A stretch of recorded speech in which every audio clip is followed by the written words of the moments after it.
Independent samples t-test. Oh, I'm in the wrong data file.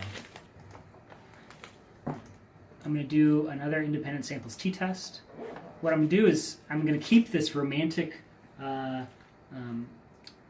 whether or not they're in a relationship as my predictor variable, my two groups.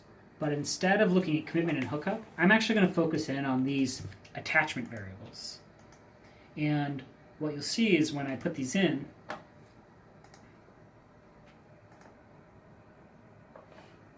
there actually are some effects here. What we really see is that it's marginal for anxiety, but it's definitely significant for avoidance, is that people in relationships are more securely attached than people not in relationships. You can see that individuals not in relationships are significantly higher in attachment avoidance in particular, and marginally in attachment anxiety. Right? So then you can start telling a story about differences between people in or not in dating relationships based on their attachment orientation, and then how that attachment orientation downstream affects beliefs about like hookup culture. Right? You can see how those two findings start to link together and let you tell a bit of a story. A good results section accomplishes some sort of story. It starts with one set of variables and then pulls them through other analysis, maybe changing them from an outcome variable to a predictor variable, and shows how, and tries to tell a story about how your data set fits together. Does that kind of make sense? Mm-hmm. Yeah. So those are definitely two interesting findings you could report.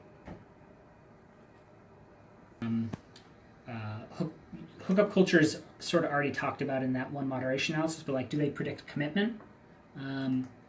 And they, and what we find is that it's marginal here, but it does look like avoidance, but not anxiety, predicts commitment, such that people who are more avoidant are less committed, but not people who are more anxious. So that's also an interesting finding, right? So again, there's a story that starts coming up, and it seems like your attachment variables are among the most important in terms of predicting stuff and telling a story. And they tell a story about relationship commitment, they tell a story about hookup culture, and they seem to represent an important difference between people who are or are not in dating relationships.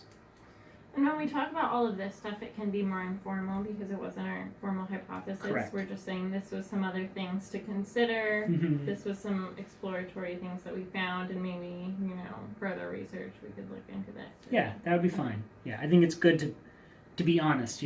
Wasn't as predicted, right? Right. Yeah. Because we did more of our hypothesis on other things, so that was where all of our data was going to be. In-text sample item, you would just say, for sample item, see table 1 or appendix 1 or however it is you choose to present it. But yeah, so probably for the one that you created yourself, it's important that the reader have all the items.